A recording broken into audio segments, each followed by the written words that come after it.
নমস্কার বন্ধুরা, আমি শুভম চলে এসেছি নিউজ বাণী বাংলার নতুন একটি এপিসোড নিয়ে আপনাদের সঙ্গে। বন্ধুরা, হাতে গোনা কয়েকটা দিন বাকি পশ্চিমবঙ্গের বিধানসভা নির্বাচনে, কিন্তু 2021 যে বিধানসভা নির্বাচনটি হয়েছিল তার সঙ্গে কিন্তু 26-এর যে বিধানসভা নির্বাচন তার কিন্তু একটা ফারাক আমি দেখতে পাচ্ছি। জানি না আপনারাও দেখতে পাচ্ছেন কিনা। সেটা হচ্ছে 21-এ যে নির্বাচনটি আমরা দেখেছিলাম তার ঠিক নির্বাচন শুরু হওয়ার কয়েকদিন আগে, বিশেষ করে নির্বাচন শুরু হওয়ার 2 মাস আগে পর্যন্ত পুরো বিজেপির পতাকা কেউ না কেউ ধরছে, তাকে প্রার্থী করবে, একে প্রার্থী করবে, তৃণমূল থেকে একজন আসছেন তাকে পরদিন টিকিট দেওয়া হবে, এরকম একটা মহল তৈরি হয়েছিল। এমনকি এমন অবস্থা হয়েছিল বিজেপি একটা ক্যাম্পেইন স্টার্ট করে দিয়েছিল সেই সময়, যোগদান মেলা। প্রায় রোজই এই দল ওই দল ক্ষমা করবেন, এই দল ওই দল থেকে লোকজন আসছিল। কিন্তু 26-এর যে ভোট, সেটা আজকে এখনো পর্যন্ত কোনো হেভিওয়েট মুখ অন্য দল থেকে বিজেপিতে যোগদান করেননি। কাকে প্রার্থী করবে সেই নিয়ে কানাঘুষো চলছে।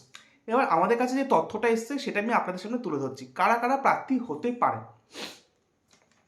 কারণ বিজেপির প্রার্থী তালিকা নিয়ে ইন্টারেস্ট সবাই থাকবে, সাধারণত শাসক দলের প্রতিও থাকে, কিন্তু বিরোধী দল যে চ্যালেঞ্জ করে শাসক দলকে, প্রত্যেকটা রাজ্যের ক্ষেত্রেই বলছি, এই রাজ্যের নয়, তাদেরও ক্যান্ডিডেট লিস্ট কেমন হয় সেই দিকেও সকলের নজর থাকে। এই প্রসঙ্গে একটা ছোট্ট উদাহরণ দিয়ে দিই। 2024 সালে বিজেপি প্রার্থী তালিকা 2 দফায় বার করেছিল লোকসভা নির্বাচন। এই 2 দফায় টেলিভিশন চ্যানেলগুলি, মানে নিউজ চ্যানেলগুলি ব্যাপক টিআরপি পেয়েছিল, ব্যাপক। তাই মানুষের মধ্যে এই প্রার্থী তালিকা ঘিরে একটা বেশ আগ্রহ থাকে, আপনাদের মধ্যেও নিশ্চয়ই রয়েছে। তাই বিজেপি প্রার্থী তালিকায় বিজেপি একটি সার্ভে করেছে। 294টি যে আসন রয়েছে, 294টি আসনে একটি সার্ভে করেছে কর্মীদের মধ্যে। এটা কেন্দ্রীয় নেতা থেকেই করা হয়েছে। এই সার্ভেতে, আর বিজেপি যে রাজ্য নেতৃত্ব আছে তারাও এই সার্ভেতে ছিল, 3জন কারা কারা প্রার্থী হতে পারে 3জনের নাম তালিকাভুক্ত করেছে। এর সঙ্গে আরেকটি বিষয় করা হয়েছে, কোন 3জনকে আপনি প্রার্থী হিসাবে চাইছেন না সেটাও আলাদা করে নাকি লিস্টে লেখা হয়েছে। এবার এই তালিকাটা নিয়ে কী করা হবে, এই তালিকাটা নাকি মার্চ মাসে, সম্ভবত মার্চ মাসের প্রথম বা দ্বিতীয় সপ্তাহে, হোলির পরপরই দিল্লিতে পাঠানো হবে। এর পাশাপাশি দিল্লি সেন্ট্রাল লিডারশিপের তরফ থেকেও পৃথক সার্ভে বা সেগুলো করা হবে। যেই নামগুলো, ধরুন দমদম উত্তর আসরে এ বলে কোনো একজন নেতার নাম পাঠানো হলো, এ, এস আর বি। এবার এ, এস, বি আদৌ গ্রহণযোগ্যতা আছে কিনা, লোকাল নেতারা এমনি নাম দিয়ে পাঠিয়ে দিয়েছে নিজেদের মতো, সেটাও কিন্তু আলাদা করে দেখা হবে যে এদের গ্রহণযোগ্যতা আদৌ ওই এলাকায় দমদমে রয়েছে কিনা। আচ্ছা, এবার তাই সেটা দেখেই কিন্তু মানে বিজেপি সেন্ট্রাল লিডারশিপ সবুজ সংকেত দেবে। বিজেপির বর্তমানে যে আসন জিতেছিল 21-এ 77টি আসনে, তারপর কিছু নেতা দলবদল করেছেন এবং কিছু আসনে সাংসদরা যেহেতু নির্বাচিত হয়েছিলেন তারা পদত্যাগ করেছেন, ফলে সেখানে যে উপনির্বাচন হয় বিজেপি হেরে যায়। এখন বিজেপির যে বিধায়ক সংখ্যা কমতে কমতে সেটা 64 থেকে 66-র মধ্যে আছে এক্স্যাক্টলি।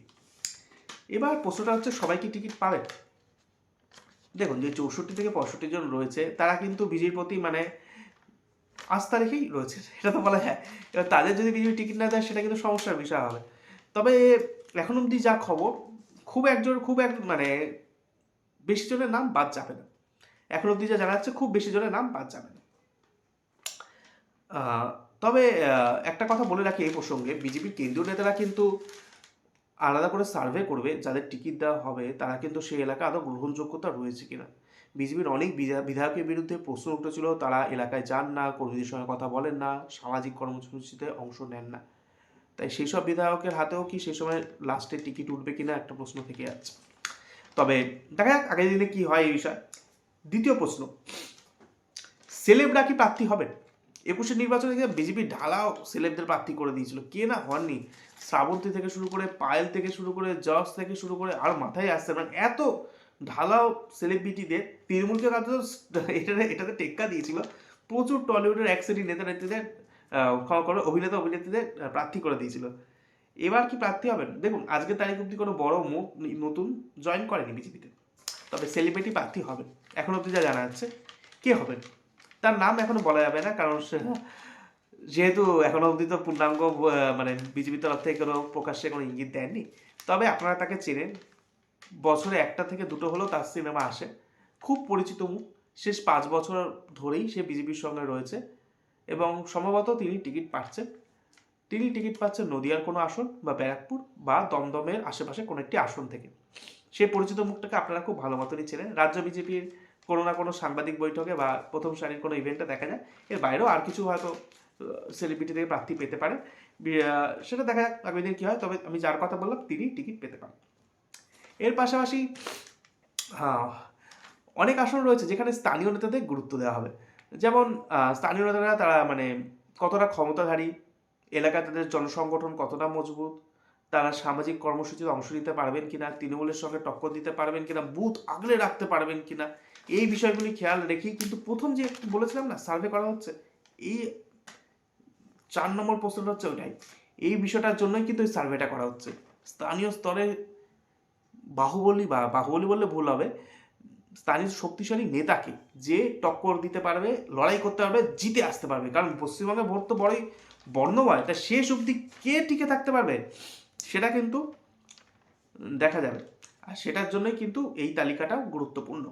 আচ্ছা, এই প্রসঙ্গে একটা কথা বলে দিই, হোলির পরে কিন্তু বঙ্গ বিজেপি অনেক বড় বড় পদক্ষেপ নিতে পারে। তার কারণটা হচ্ছে ব্রিগেডে একটি সভা করার কথা চলছে বিজেপির। আর খুব অদ্ভুতভাবে ওই সভাতে থাকবেন প্রধানমন্ত্রী নরেন্দ্র মোদী। আপনারা শুনলে আরও চমকে যাবেন, ওই সভাতে থাকবেন স্বরাষ্ট্রমন্ত্রী অমিত শাহ। আপাতত কথা চলছে, এখনও পুরো ফাইনাল হয়নি এটা। মানে বিজেপি গোটা দেশের প্রথম সারির সমস্ত নেতাই প্রায় এই সভাতে আসতে চলেছে। মানে বিজেপি একটা বড় ধামাকা দিতে চলতে পারে এই ব্রিগেড। কারণ ব্রিগেড বলতে আমরা কি বুঝি, বামেরা ব্রিগেড করতেন, আর কারা করতেন, তৃণমূল করে। বিজেপি কয়েক বছর আগে সম্ভবত করেছিল, তারপর বিজেপি ব্রিগেড করেনি। তবে এবার ভোটের আগে বিজেপি একটা বড় ধামাকা দিতে পারে ব্রিগেডে, কারণ প্রথম সারির সমস্ত নেতাদের নিয়ে আসতে পারে এই ব্রিগেডে। এর পাশাপাশি বিজেপির রথযাত্রা সম্ভবত সেই গতবার যে ক্যাম্পেইনটা দেখেছিলাম সেটাও পুনরায় হতে পারে। এগুলো সবই হতে পারে, সম্ভাবনা এই শব্দগুলি আড়ালেই কিন্তু রয়েছে। বাস্তবায়িত কী হবে সেটা কিন্তু ভোটের পরে, ক্ষমা করবেন, হোলির পরেই তখন কিন্তু স্পষ্ট হবে। এখন কিন্তু মানে সব কটা রাজনৈতিক দলের নজর কিন্তু ওই এসআইআরে। 28 তারিখ এসআইআরের পূর্ণাঙ্গ তালিকা বেরোবে, তারপর পশ্চিমবঙ্গের রাজনীতি যে রঙ্গমঞ্চ সেটা কিন্তু অনেক পরিবর্তন হবে।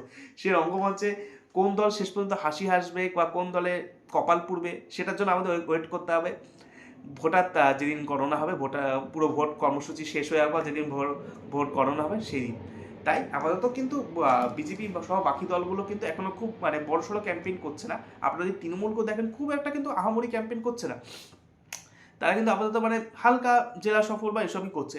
28 তারিখে দিয়ে কিন্তু আমার তাকিয়ে রয়েছে, কারণ সেটার পরে কিন্তু অনেক রাজনৈতিক কর্মসূচি চেঞ্জ হবে। তাই যেটা বলছিলাম, 28 তারিখের পরে বিজেপি অনেক কিছু ঝাঁকুনি দিতে পারে, প্রার্থী তালিকা পাঠাতে পারে, মোদী অমিত শাহ সহ প্রথম সারির নেতাদের নিয়ে এসে ব্রিগেডের সভা করবে, লোকাল নেতাদের দায়িত্ব দিতে পারে, প্রার্থী তালিকার ক্ষেত্রে প্রাধান্য দিতে পারে, আর রথযাত্রা কর্মসূচি ফের চালু করতে পারে। ফলে ক্যান্ডিডেট লিস্ট ঘিরে আপাতত এই তথ্যগুলি সামনে আসছে। এই ছোট্ট প্রতিবেদন কেমন লাগলো তা অবশ্যই আপনারা জানাবেন। আমাদের এই ছোট্ট ইউটিউব চ্যানেল সাবস্ক্রাইব করতে ভুলবেন না। ধন্যবাদ, সকলে ভালো থাকুন, নমস্কার।